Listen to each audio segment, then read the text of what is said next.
Bueno, pues funciona, ¿no? Yo agradeceros fundamentalmente la asistencia al Congreso. La verdad que es el segundo año que se hace. Este año con cierto, además, una significación especial. Parece que ya la reforma del texto refundido de la ley concursal ya sí va a salir, y por lo menos en septiembre y tal seguramente tendremos la entrada en vigor con todo lo que va a suponer de carga de trabajo previsible para los juzgados. Y yo creo además que tenemos un programa y un cartel de primera. Empezamos con tres ponentes magníficos, yo creo que son sobradamente conocidos: Pepe Tapia, Andrés Sánchez Magro y Rafa Abril. La idea es que el Congreso sea lo más práctico posible, que yo creo que el proyecto de reforma del texto refundido suscita muchas dudas en cuanto a la redacción y a la espera de a ver qué resulta de esas enmiendas, que no creo que cambie mucho, que más o menos va a ser lo que hemos visto en el proyecto de reforma. Y nada, yo pues les animo a participar y sobre todo a que disfruten de las ponencias, que van a ser muy interesantes. Muchas gracias. Gracias. Bueno, empezamos. Pues ya empezamos. Sí, por eso estaba viendo así. Ya. Tú ponerte una buena encima del sombrero. Bueno, empezamos con la primera ponencia, el Estatuto del Administrador Concursal. Tenemos tres magistrados de lo mercantil: don Andrés Sánchez Magro, que es el magistrado titular del Juzgado de lo Mercantil número 2 de Madrid, que todos conocen; don José María Tapia López, titular del Juzgado de lo Mercantil número 3 de Bilbao; y don Rafael Abril Manso, que es el titular del Juzgado de lo Mercantil de Gijón.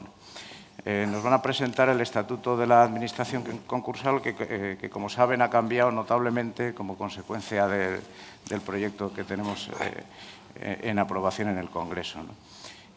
Vamos a comenzar con don Andrés Sánchez Magro, que creo que tu intervención viene sobre todo, os habéis repartido un poco las funciones, ¿no? La retribución y la responsabilidad, ¿no? Es un poco el reparto de... Yo, en principio, que buenos días a todos. Creo que en principio hablar un poco del nombramiento y todo eso. Perfecto. Bueno, pues gracias, querido amigo, y gracias a Manu por invitarme a este segundo congreso, a los organizadores segovianos de esa tierra tan noble y castellana, que han tenido a bien pues reclutarme un año más para este congreso, y a Tradema también, a Luis María Arnaiz el Mari, por haber patrocinado la cuestión. Y bueno, pues dices, no, vamos a hablar de esto, ¿no? Del Estatuto de la Administración Concursal, que por fin se reforma. Pues yo discrepo, primera discrepancia. Por fin no se reforma, porque no se ha reformado nada, porque todavía seguimos sin saber realmente cuál va a ser el Estatuto de la Administración Concursal. Porque por mucho que este proyecto de reforma del texto refundido de la ley concursal, yo no sé, Pedro Sánchez, qué van a escribir de los libros de historia, ¿no? Porque de todo el mundo, de todos los que son presidentes del gobierno, algo se escribe, no sé, porque a lo mejor uno es más crítico, uno menos crítico con su figura política, pero desde luego hay un dato objetivo que va a pasar como el recordman de las chapuzas normativas. O sea, eso está claro. El presidente de la democracia española, con más decretos leyes, con más improvisación legislativa, con más inseguridad jurídica y con más bodrios normativos, hablando claramente. Es el chapuzas Pepe o el macramé normativo. Y entonces pues, la ley concursal va a ser un macramé con el quater, quinques, no sé qué. Y en una cuestión central, elemental, de toda esta fiesta concursal, como es establecer el rol, las condiciones subjetivas, su capacidad retributiva, su sistema de responsabilidad incluso, pues se me ha resultado un poco menos, pero sobre todo las cuestiones que tienen con su estatuto, su capacidad subjetiva, condición subjetiva y con su remuneración, se deja remitido un reglamento. Un reglamento que ya eso no es propio de Pedro Sánchez, no vamos a ser, no es patrimonio, esto ya venimos arrastrándolo de todo este corpus normativo concursal.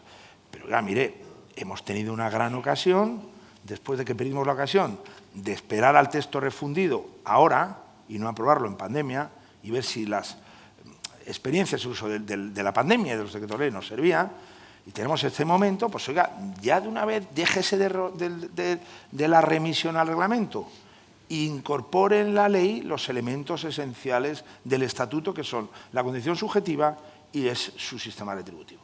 Porque la remisión al reglamento, que como alguna vez he dicho, ni el conde de Romanones, el famoso muñido electoral de Guadalajara, por cierto, donde teníais sus canonjías, lo hubiera pensado. Condición subjetiva. El tema del nombramiento. Bueno, pues hay algunos elementos ahora, cuando salga la ley, que cambian, ¿no? Cambian algunos aspectos, pero volvemos a la cuestión central de qué es un concurso y qué es otro, o cómo es ese examen de actitud, algunas cosas que voy a comentar ahora, pues siguen siendo propias del desarrollo reglamentario. Entonces, el estatuto está sin cerrar. El estatuto está sin cerrar hasta que no se cierre eso y no se cierre la cuestión, me imagino que tú vas a abordar, Pepe, de la cuestión retributiva. Claro, el tema del requisito para inscripción, la condición subjetiva, el elemento del censo para ser administrador concursal, que es una cuestión sobre la que yo no sé si se ha debatido mucho puertas afuera, pero no puertas adentro. Desde luego, en el Congreso nos ha... Porque en un día y medio que se reunió la ponencia, un día y medio, tiempo récord. Yo he sido letrado parlamentario, lo soy en excedencia, muchos años. Y para cualquier ley mínima, la ponencia parlamentaria se reúne en varias sesiones. Para cualquier ley, y digo con 700 enmiendas, 800, no sé cuántas había, y con temas de calado, en un día y medio. Y la comisión en un día, la Comisión de Justicia en un día. Y todavía les dio tiempo a meter alguna transaccional, no sé ni cómo lo hicieron. Entonces, no se ha debatido. La cuestión central es cómo hacer con el censo, porque algo hay que hacer. Y decir, como va a decir el nuevo artículo 61, que se va a introducir un examen de aptitud profesional como gran novedad, pues no sé si eso va a afectar o no va a afectar al censo. Primero, a ver qué examen de aptitud profesional. Porque si vamos a ese borrador de reglamento que hace unos años tuvimos ahí sobre la mesa, se decía que iba a ser un examen de 100 preguntas, así seguramente sea tipo test, y que bueno, pues ya está, y con el examen de 100 preguntas, pues que además lo harán, a ver quién hace las preguntas, pues algunos jueces, no sé, con un grupo de... Podemos hacer unas preguntas, algunos llamarán, te llaman a ti, llaman a Manu, algunos estos, para que hagan las preguntas y un examen, y ya con eso adquirimos la condición, el examen de actitud profesional. Eso a la manera del ROAC, a la manera de los auditores, si es un examen muy sencillo, porque bueno, yo creo que cualquiera de los que estéis aquí lo superaréis sin mirar un papel.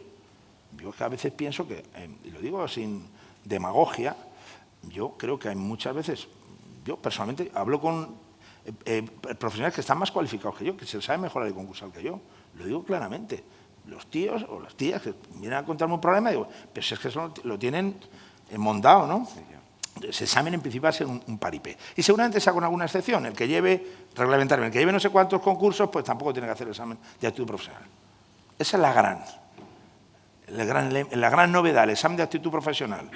Ya parece que se despeja la duda. En la ley se dice que habrá que establecer algún elemento, pero aquí, algún elemento de discriminación aquí, examen de actitud profesional. Y luego, que es para escribirte también, en esta requisito de inscripción, tendrá que ser conforme al tipo de concursos que se vayan a establecer. Y ahora, antes se hablaba del tamaño, y nunca importa, o no de manera determinante, y ahora se habla de la complejidad, que esa sí que importa más. De la complejidad, 3 tipos de concursos según elementos de complejidad. Y dice la ley de complejidad previsible. No sé lo que es la complejidad previsible. La complejidad ya es compleja, si no, valga la redundancia, y si es previsible todavía es más difícil de objetivar. Y no sé qué elementos va a objetivar el reglamento para decir dónde está el corte de la mayor, media o menor complejidad. Sí se sabe, evidentemente, que como requisito de la inscripción, uno, cuando apruebe ese examen de actitud profesional, entra por lo bajo, entra para la menor complejidad.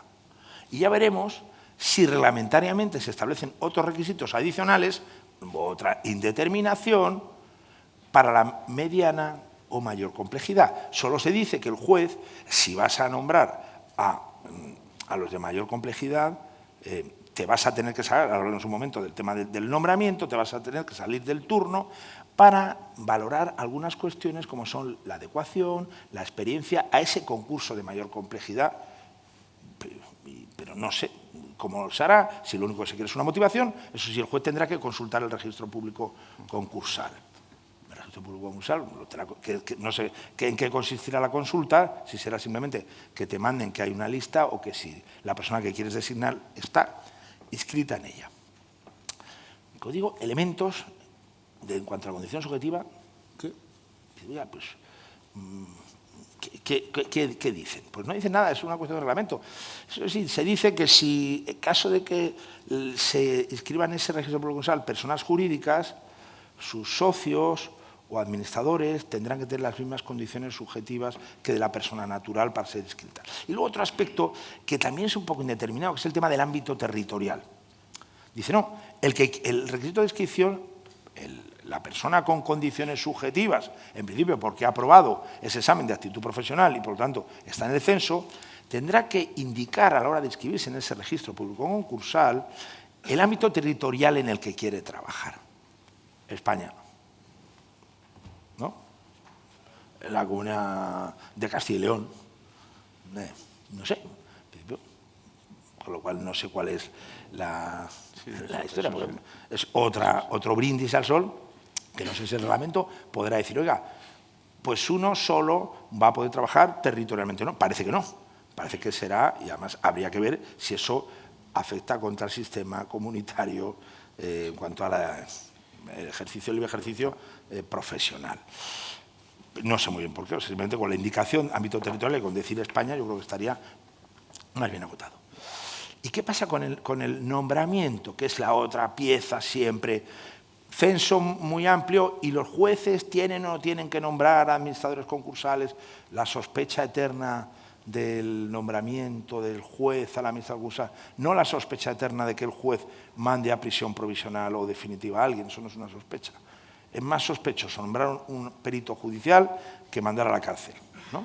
Mucho más sospecha, sombra de sospechas. Y entonces, como volvemos otra vez al tema del turno correlativo, pues el turno correlativo pues está ahí. El turno correlativo tiene sentido, lo hemos dicho muchas veces, si depuras el primer aspecto de los requisitos para inscripción. Un turno correlativo tiene sentido si hay un censo pequeño. Si hay un censo universal, como el que va a seguir existiendo con el examen de actitud profesional sospecho, el turno correlativo no funciona, salvo que quede la foto de la manera siguiente, que al final haya concursos de mayor complejidad o micropymes. Si hay concursos de mayor complejidad, porque ya veremos lo que es la mediana y menor complejidad, o sea, los concursos con contenido y que no van a la micropyme, al procedimiento especial de las micropymes, pues ahí se dice, se puede, acabo de decir antes, se puede excepcionar el turno y el juez de manera motivada, según el perfil subjetivo del administrador concursal que se quiera nombrar, por conocimiento, experiencia o adecuación al sector, nombrará a quien quiera con el único requisito de que consulte al registro público concursal. ¿Por qué no puede ser de otra manera? Porque el otro es absurdo. Y yo aquí tomo partido. Es absurdo el turno correlativo si el concurso tiene contenido. Y si no tiene contenido, pues es que a lo mejor habría que plantearse algunas cosas, sobre todo si el sistema retributivo no es correcto. No es correcto, no es correcto. Claro, algunos elementos, dice, bueno, pues vamos a algunos elementos y la ley dice, bueno, vamos a establecer algunos elementos adicionales para el nombramiento, por ejemplo, el tema, ahora como gran novedad, el tema de las lenguas, ¿no? Cuando tenga elementos transfronterizos el concurso, se exigirá que en el momento, ahora la transaccional de la comisión introdujeron el otro día, que en el momento de la aceptación, como gran novedad, no antes, en el momento de la aceptación, se acredite el conocimiento de la lengua del territorio que está afectado por el concurso o, en su caso, de la lengua común hoy, que es la inglesa, ¿no? Pero ahora se ha metido también la comisión como excepción, dice, bueno, salvo que se acredite que uno tiene trabajando para él traductores jurados. Traductores jurados. ¿Usted va a contratar un traductor jurado bueno, si es del croata lo entiendo, o del inglés, pero yo no sé inglés, pero contrato a un traductor jurado. Eso como le da. Bueno, algunas cuestiones adicionales, se sigue manteniendo el tema de cuando haya más inscritos, haya muchos inscritos en la lista, más de los que el turno determina, pues no se puede, o sea, siempre no se podrá nombrar los dos a aquel administrador concursal que hubiera sido nombrado en 3 concursos en los 2 años procedentes por el mismo juez. Bueno, o cuando se trate de los concursos de mayor complejidad, que no se pueda, uno que no lleve más de 20 concursos en tramitación en el momento del nombramiento. Y además a este se le exige también que acredite y certifique, más que acredite certificadamente, los concursos y el juez que le ha nombrado cuando se trata del concurso de mayor complejidad. Porque ya que usted, a ver quién la ha nombrado. Le ha nombrado la sospecha, pero sí con sospecha de... En fin. Con lo tal, seguimos con las mismas interrogantes. Va a ser el reglamento el que tenga que desbrozar si se quiere llegar a esto. ¿Qué pasa? Que creo que vuelvan a ser 6 meses. El plazo que da la ley, no sé si se ha tocado 6 meses para que se desarrolle el reglamento. Bueno, como es un plazo, todos los plazos legales no tienen sanción. Un plazo un mandato sin elemento coercitivo, pues se volverá a incumplir.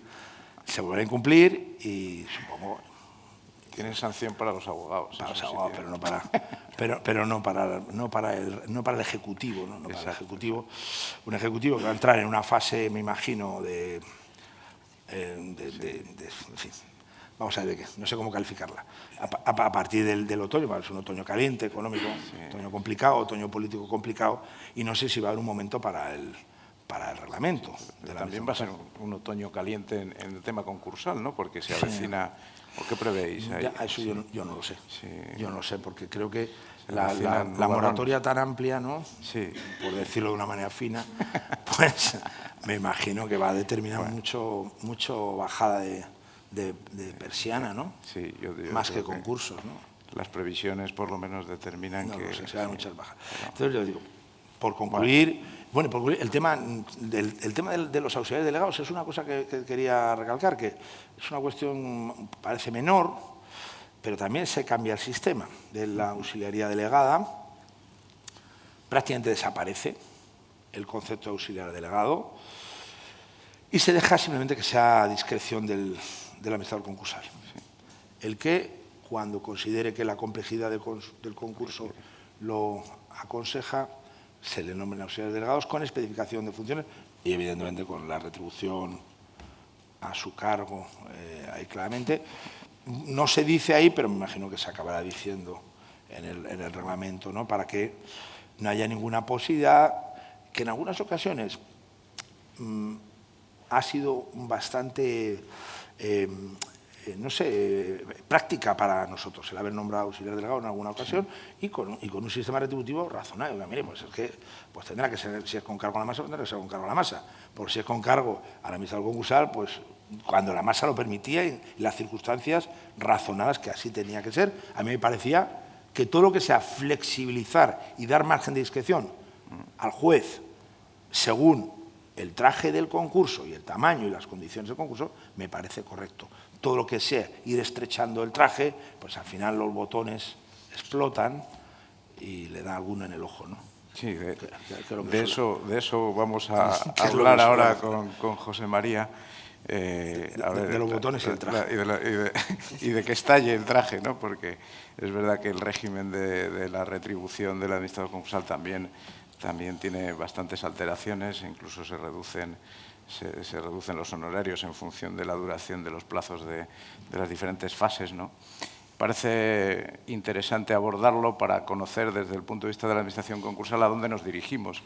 Estamos en una encrucijada en la que no sabemos si va a ser interesante o no ser administradores concursales, porque con este régimen de nombramientos, los exámenes, que algún compañero ya me decía, hombre, a mí a mis años, ponerme a hacer exámenes ya me cuesta, ¿no? Pero si encima la retribución y todo lo que se hace en el concurso va con cargo a si luego la retribución del administrador concursal que se fije en el arancel que determina el reglamento, tampoco hay muchos concursos, no podemos olvidarlo también, que pasan por el despacho sin ningún honorario. O sea que, bueno, José María, Bueno, buenos días.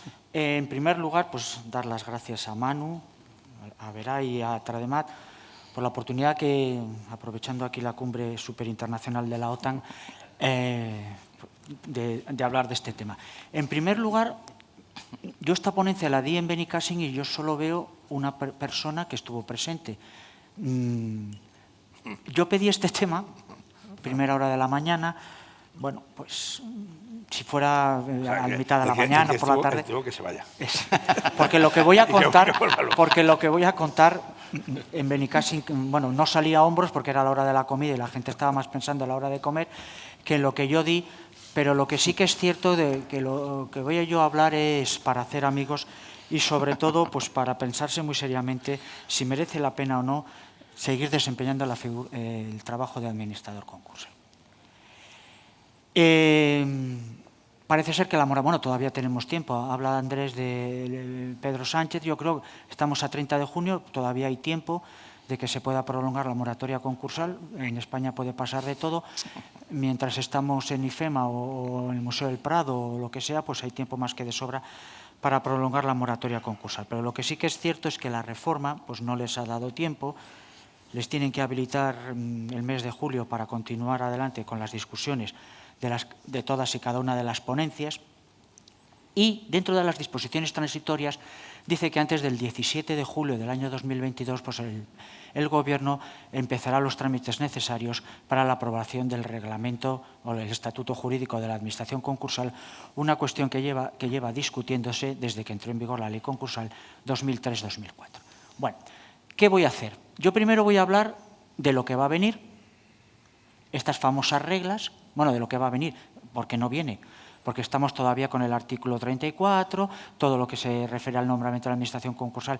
Esta materia seguimos, como digo yo siempre, en la época de Atapuerca, pues hace 200, casi 300.000 años, el del Homo antecesor.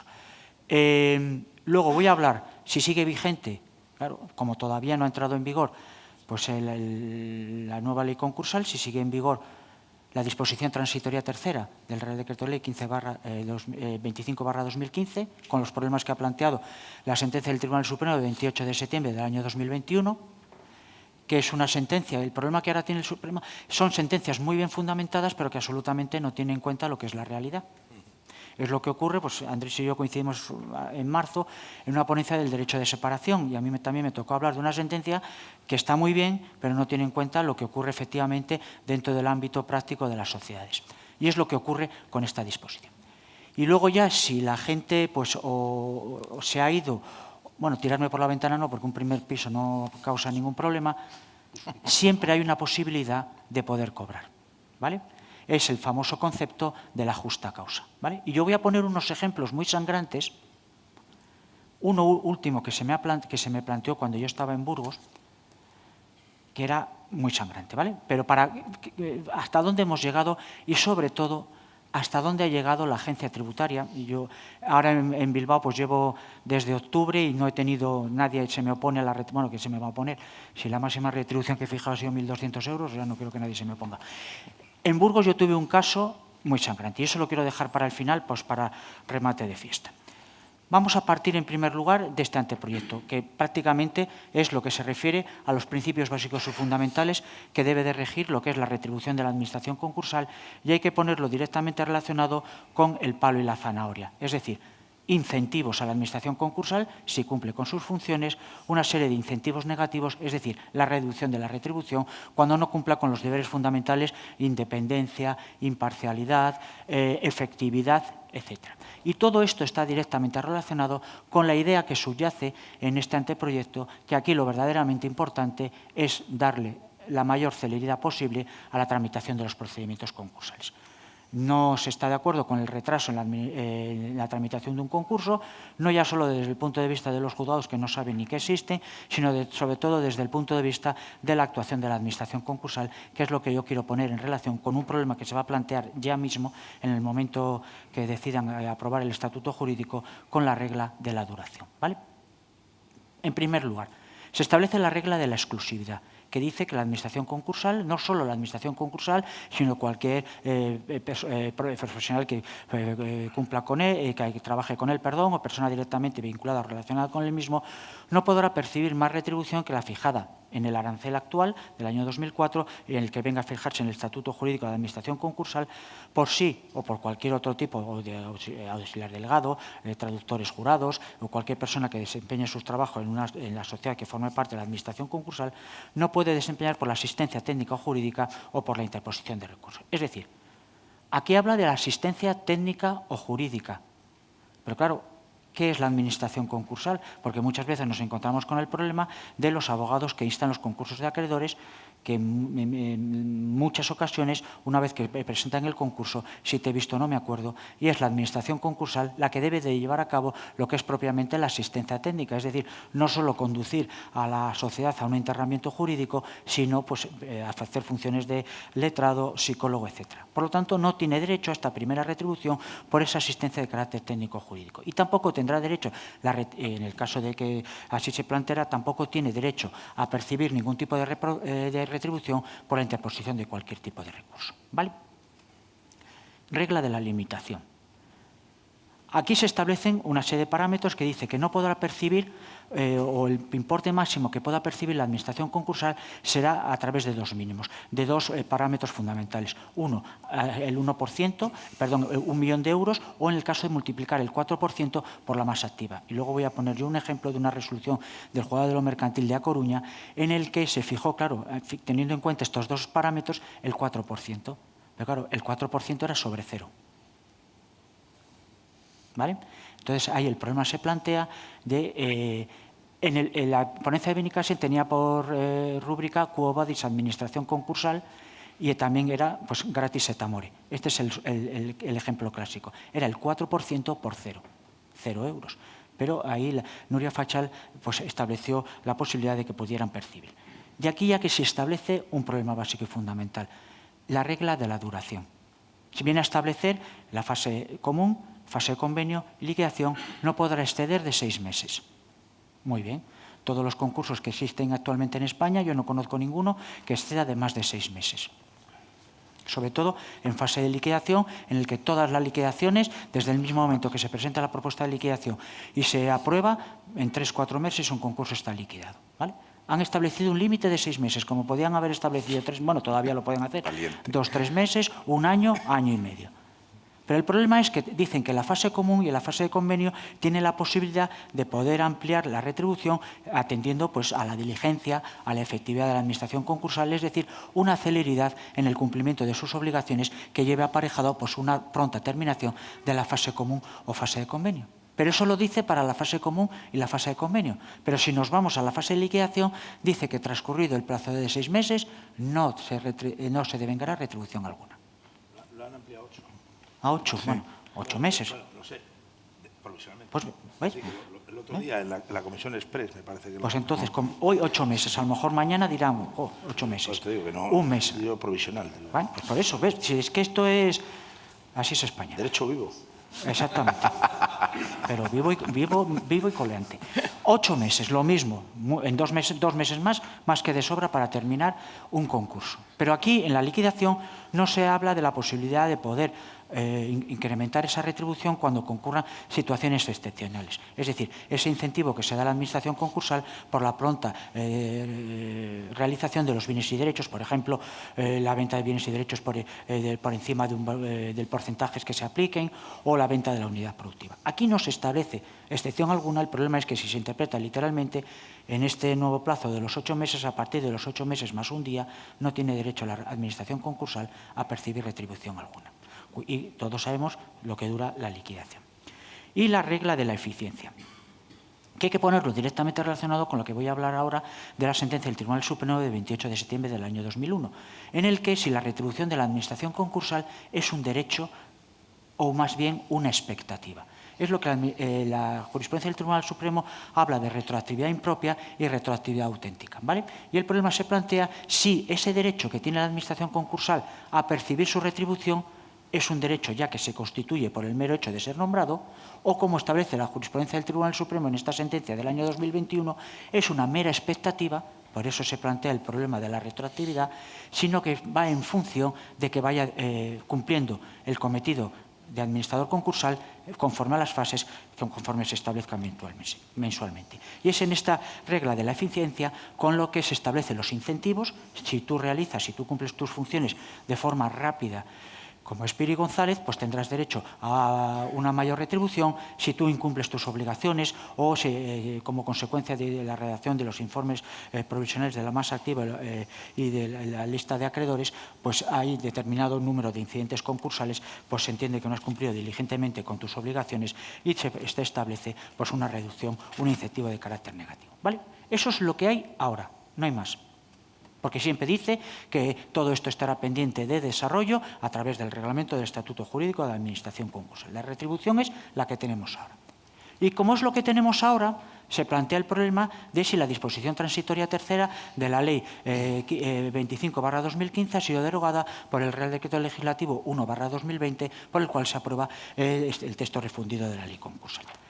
Antes de que entrara en vigor este Real Decreto Legislativo, pues existían numerosas resoluciones judiciales, por ejemplo, había de Coruña, había también de Cantabria, de la Audiencia Provincial de Alicante, que entendían que el texto refundido de la Ley Concursal, este Real Decreto Legislativo 1/2020, había derogado lo que era la disposición transitoria tercera. ¿Vale? Y tiene mucho sentido. Porque lo que también hay que tener en cuenta es la realidad práctica. Como decía Andrés, pues el traductor jurado, los exámenes, quién se tiene que examinar, por qué todo el mundo, por qué hay 40.000 administradores concursales, el por qué. ¿Vale?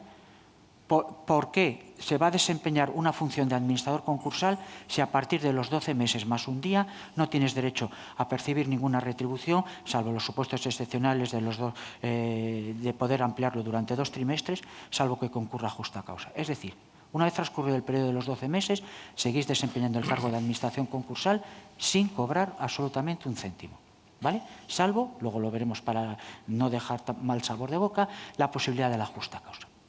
Esto era lo que venía a decir la jurisprudencia en esas resoluciones, sobre todo el juzgado de lo mercantil número 1 de A Coruña, Nuria Fachal, que dicta unas resoluciones muy brillantes, y en este caso venía a entender que no tiene absolutamente ningún sentido que siguiera en vigor la disposición transitoria tercera de este Real Decreto 25/2015. Pero, sin embargo, empieza a dictarse la jurisprudencia, llegan determinados recursos de casación al Tribunal Supremo, y hay una sentencia básica, que es la del 28 de septiembre de 2021, que dice que muy bien, que fenomenal lo que haya dicho la jurisprudencia anterior, pero considera que la disposición transitoria tercera no ha sido objeto de derogación por el Real Decreto Legislativo.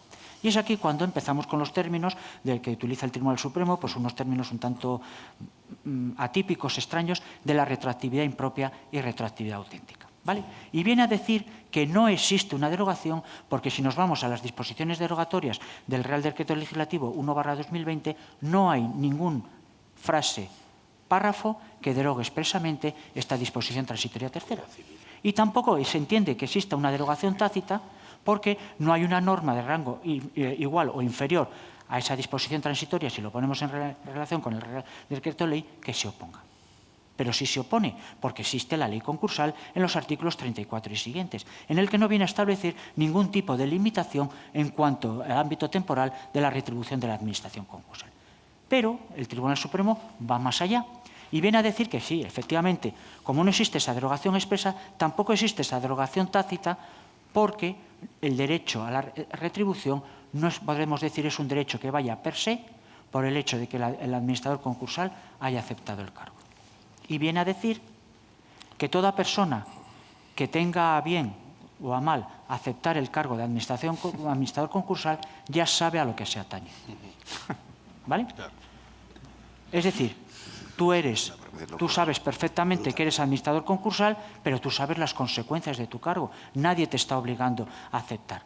Y dentro de las condiciones, tú sabes que a los 12 meses, una ONG. ¿Vale? Y como es una condición legal, dice, no es necesario que exista o como carácter previo para poder tú percibir una retribución superior a los 12 meses, no es necesario que se impugnen los informes trimestrales. 2, tampoco hace falta una resolución firme que diga que a los 12 meses no vas a percibir más, porque ya te lo está diciendo la disposición transitoria tercera. Y tampoco es necesario que se plantee por ningún tipo de incidente concursal, porque es una norma de carácter legal que viene establecida en esta disposición transitoria tercera. Y te viene a decir que tu derecho a la retribución será hasta los 12 meses. Pero a partir de ese 12º mes es una expectativa de derecho. Y como es una expectativa de derecho, no se aplica con carácter retroactivo la regulación contenida en el Real Decreto Legislativo 1/2020, texto refundido de la Ley Concursal, porque no estamos en presencia de una norma sancionadora o limitadora de derechos. Y es este concepto de la retroactividad impropia, ¿vale? Y aquí surgen problemas. ¿Qué ocurre con todas aquellas liquidaciones, por ejemplo, en el que antes de la entrada en vigor de esa disposición transitoria tercera existía, claro, se aplica a todos los concursos que se encuentren en vigor en el momento que resulte de aplicación esta disposición transitoria tercera? ¿Qué ocurre en todos aquellos supuestos, como es el pan nuestro de cada día, en el que antes de la entrada en vigor la liquidación no había llegado a los 12 meses, ¿vale?, pero sin embargo había cubierto 10 meses. Y la cuestión que se planteaba y se planteó en mi juzgado era, en el juzgado de Burgos, si tenía derecho a percibir más. Yo entendía que no es el resultado de aplicación, bueno, la disposición transitoria tercera, y, bueno, en Bilbao, lo tuve, disposición transitoria tercera, y entendía, bueno, hasta que la resolución del Tribunal Supremo, que tenía derecho a percibir a más de 12 meses. Sin embargo, se planteó un incidente por parte de la Agencia Estatal de la Administración Tributaria y como venía a entender que se aplicaba la disposición transitoria tercera, solo tenía derecho a percibir 2 meses más. El siguiente caso que se me planteó era, y también el abogado del Estado planteó un incidente concursal en el que ya se había desempeñado o la liquidación ya llevaba más, pues, desde el año 2013, pues más de 2 años. Y la Agencia Estatal de la Administración Tributaria planteó un incidente concursal diciendo que a partir de los 12 meses y un día hay que devolverlo. ¿Vale? Entonces, la resolución que se dicta en el Juzgado de lo Mercantil número 1 de Burgos, Pablo, el titular que me sustituyó, viene a entender que no, porque eso ya es una retribución percibida con anterioridad a la entrada en vigor de la disposición transitoria tercera. Es que ya esto ya es pasarse de frenada, porque ahora vamos a ir al caso súper sangrante.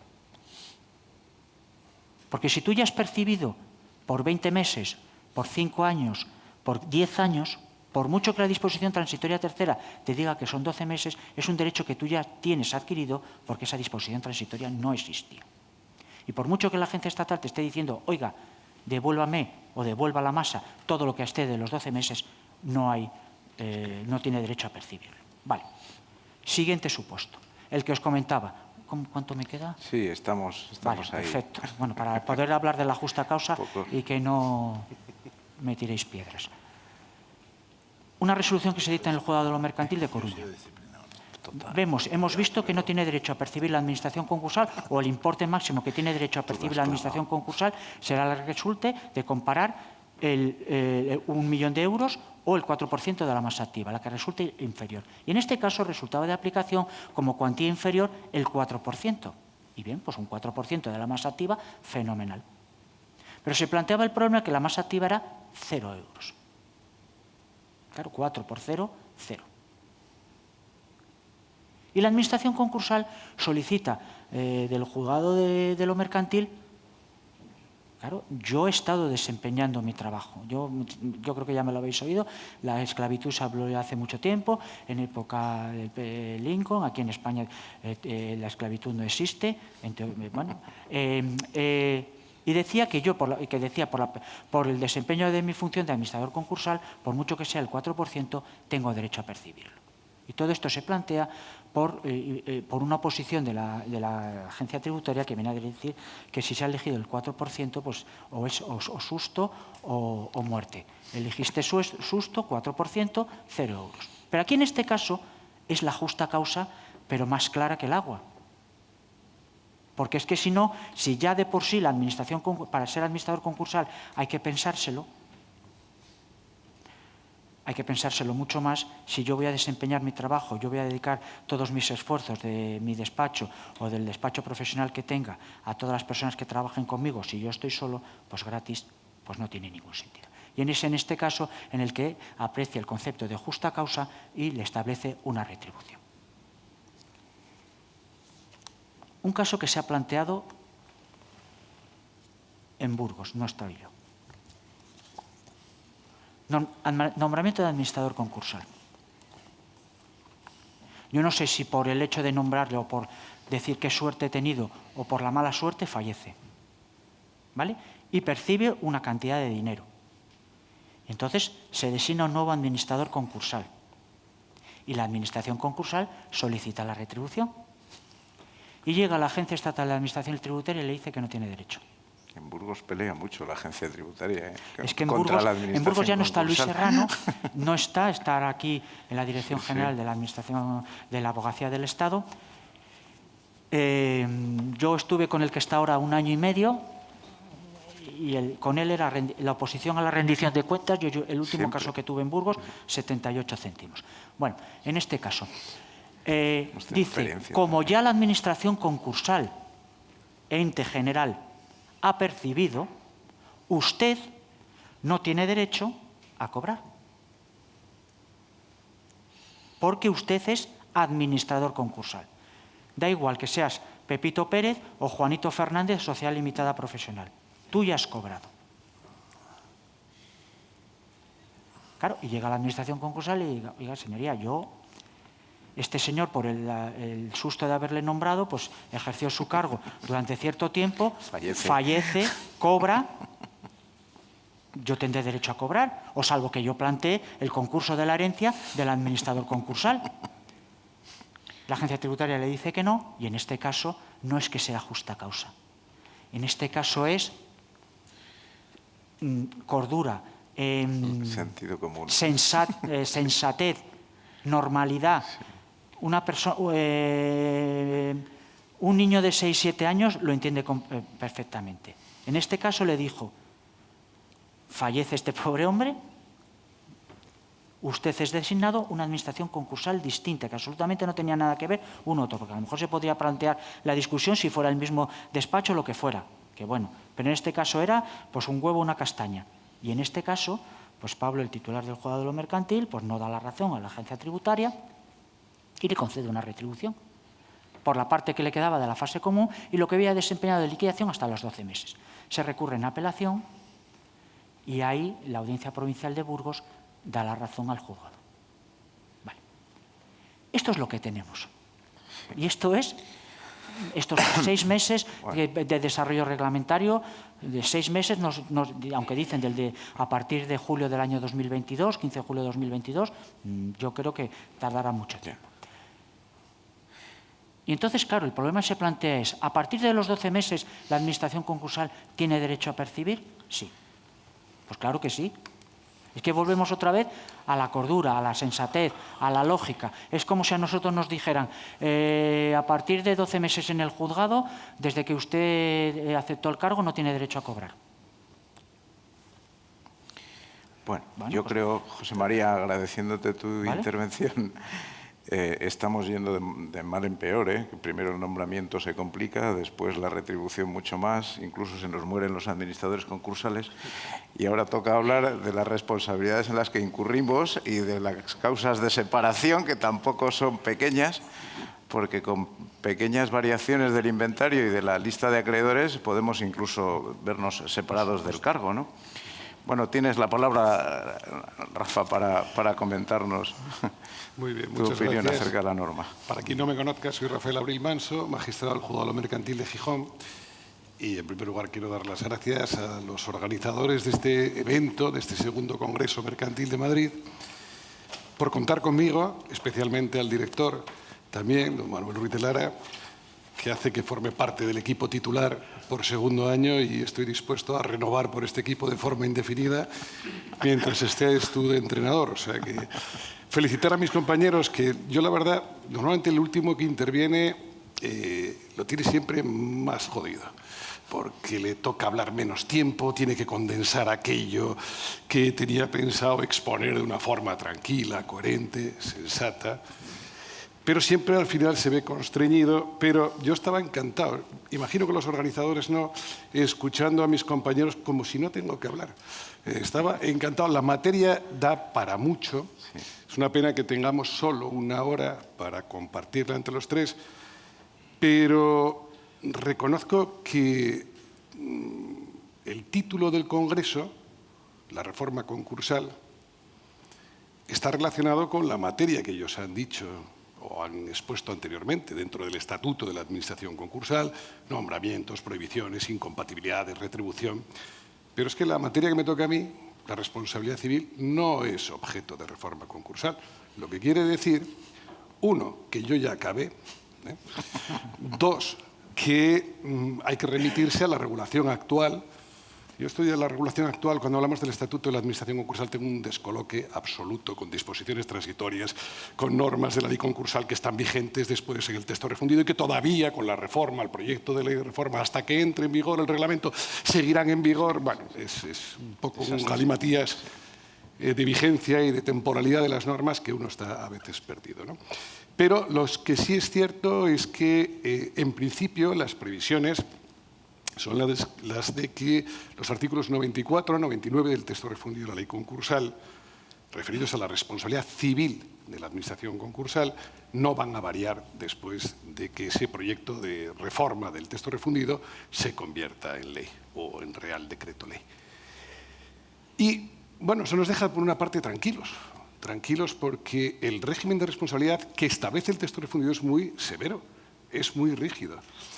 Y luego llama la atención que esa severidad, esa rigurosidad, no se traduce en una abundante jurisprudencia en la materia, afortunadamente. Con ocasión de esta ponencia o de esta intervención, he examinado pues, numerosas son 6 o 7 sentencias que tratan de esta materia. He empezado por mi casa, he empezado por el juzgado mercantil. 6 años y pico de titular del juzgado mercantil, he tenido una demanda, no sentencia, demanda de responsabilidad civil, que en el acto de la audiencia previa se produce la renuncia, no el desistimiento, sino la renuncia al ejercicio de la acción. Es decir, en 6 años no he tenido que dictar ninguna sentencia, sí una de separación, pero ninguna de responsabilidad civil. Bien, empezamos a escudriñar y a profundizar en la jurisprudencia, y lo que es jurisprudencia del Tribunal Supremo, hay una sentencia. Una. Invito a los aquí presentes a que encuentren alguna sentencia del Supremo en materia de responsabilidad de administradores concursales. Y hay una del 11 de noviembre de 2013, tema del no ejercicio de una acción de reintegración, y el resto de lo que he ido encontrando es jurisprudencia menor, especializada en los juzgados de lo mercantil e incluso en juzgados de primera instancia, y ninguna condenatoria. Solo una, y es realmente singular. Digo que es singular porque creo que no tenía competencia la sala para dictar esa sentencia. Es así, es una sentencia de la sección 14ª de la Audiencia Provincial de Madrid que, planteándosele la falta de competencia para dictar sentencia, se descuelga diciendo que la competencia es mía y no de la sección 28. Por cierto, que no sé por qué los escritos van dirigidos a la sección 28, se apunta eso en la sentencia, porque en realidad el legislador no ha atribuido una especialización al juez del concurso para el conocimiento de la acción de responsabilidad civil contra los administradores concursales. Si examinamos, y así lo dice la sentencia, es una sentencia de 24 de febrero de 2020, o sea, muy reciente, y dice, bueno, cogemos el artículo 86 ter de la Ley Orgánica del Poder Judicial y cuando describe las competencias del juez del concurso llega a hablar del conocimiento de la acción o de las acciones de responsabilidad civil contra administradores, auditores, liquidadores, pero no habla de administradores concursales. Y reproduciendo esa literalidad, el artículo 8.7 de la Ley Concursal vuelve a decir lo mismo y no incluye a los administradores concursales. Con lo cual, ¿quién soy yo, sección 14ª de Madrid, para establecer una distinción donde la ley no lo hace? Así que soy perfectamente competente. Claro, yo creo, discrepo absolutamente del juzgador porque no se ha leído todos los artículos. Claro. Hay uno, que es el artículo 36 de la ley concursal, actual 99 del texto refundido de la ley concursal, que dice de quién o a quién corresponde la competencia, que es al juez del concurso. Claro, está muy bien que esos artículos no lo diga, pero usted siga, y por algo hay una especialización en esta materia. Claro, la primera especialización es la de conocer la norma que ya tiene su intríngulis. Y es difícil a veces el manejo de la norma concursal, sobre todo para los jueces de primera instancia, que yo en Gijón los tengo día sí, día también en mi despacho pidiendo formularios para todo el tema de concursal, ¿no? Entonces, es curioso que la única sentencia condenatoria es de la sección 14ª. Es verdad que parcialmente el juzgado de primera instancia había admitido la responsabilidad, no de la administración concursal, pero sí de la concursada. El asunto era la devolución de una nave en la que la concursada ejercía su actividad, había cesado la actividad y tenía activos dentro de la nave, y entonces el arrendador pidió la devolución de la finca arrendada y la administración concursal dijo que no.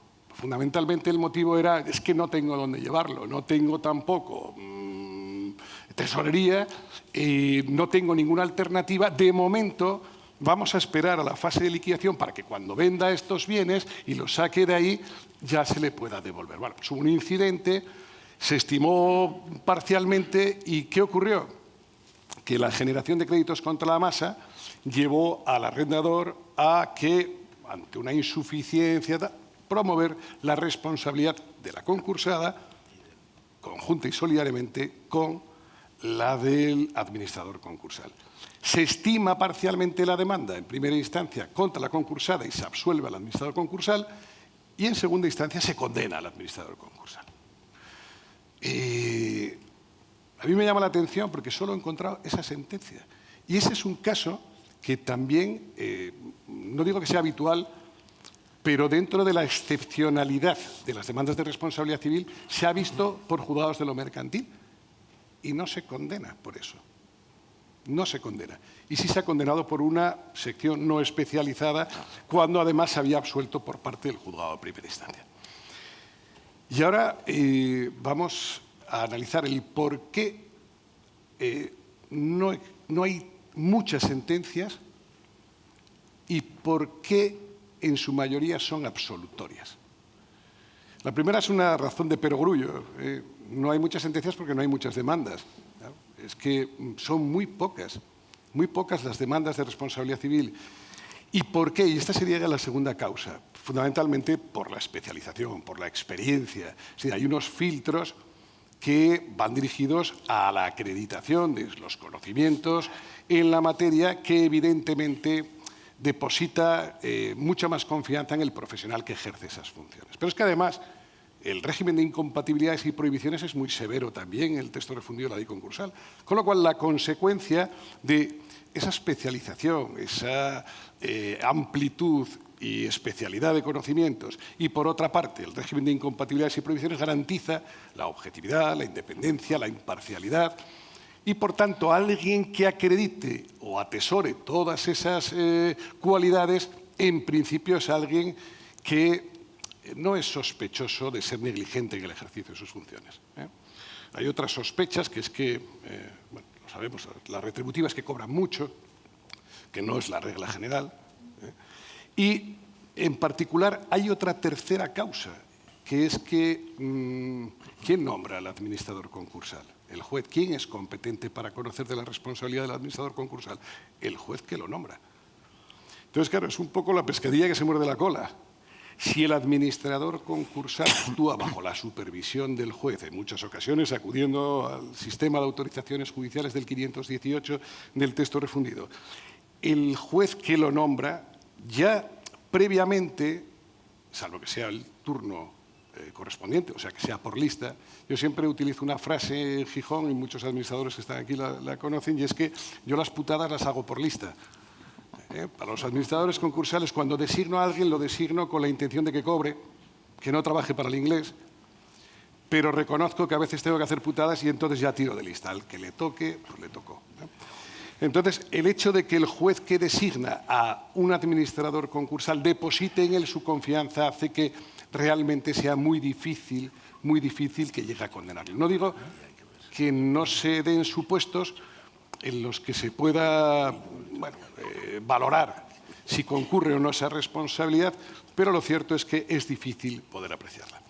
Yo creo que vamos a abrir un turno de 5 minutos o así para, pues, si alguna... Sí, un último minuto, Javier, sí, simplemente. Claro que sí. He analizado los diversos supuestos que la jurisprudencia menor ha señalado como posiblemente constitutivos de responsabilidad civil de administradores concursales y prácticamente se lleva la palma, el único supuesto que llegó al Tribunal Supremo, el del no ejercicio de la acción de reintegración.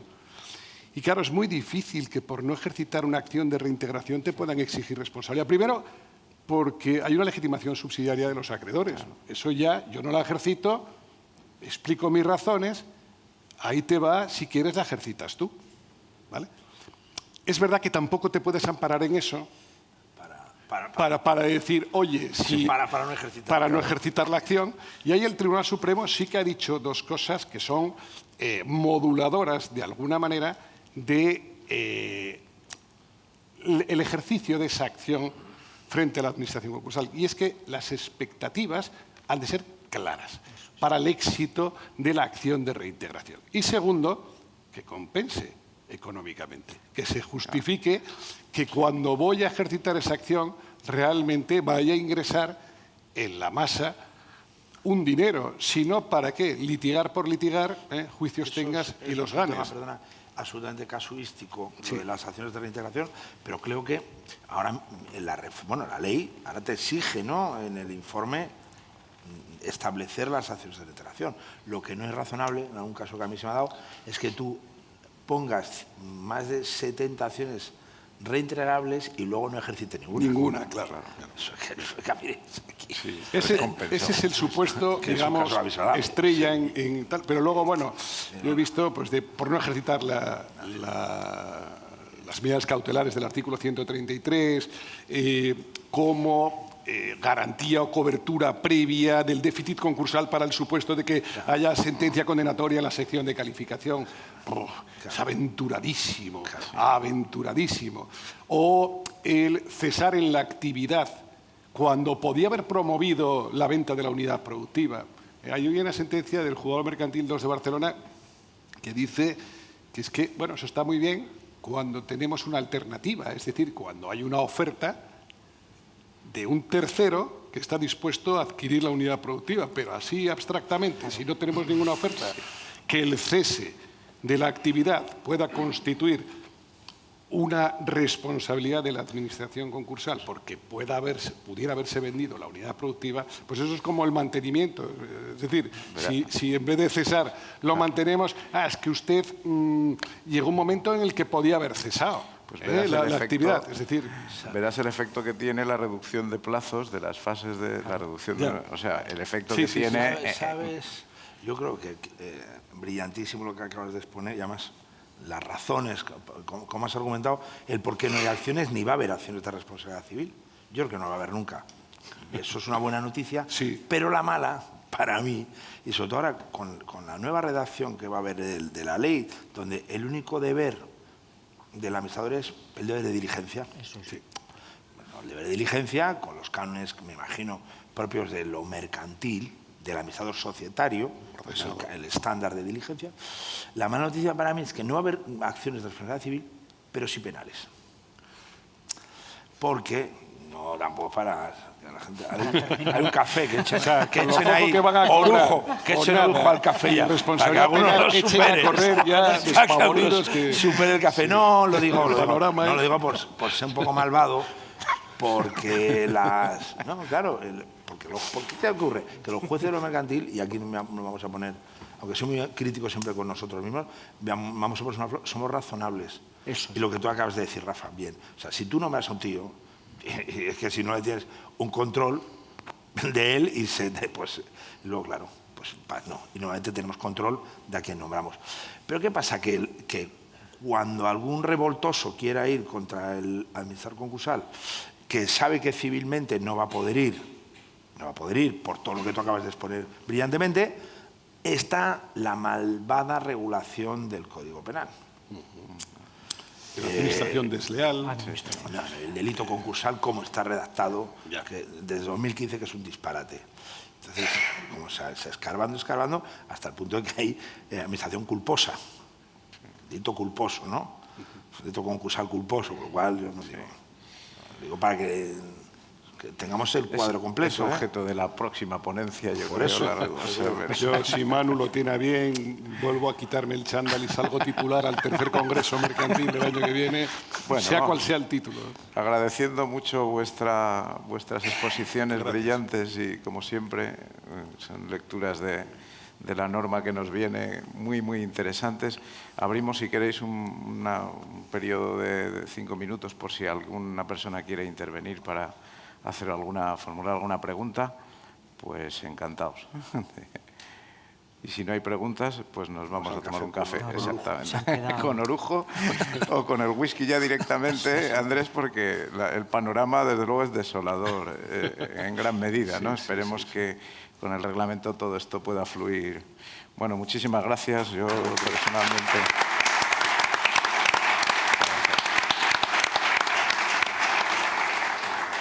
Muchas gracias.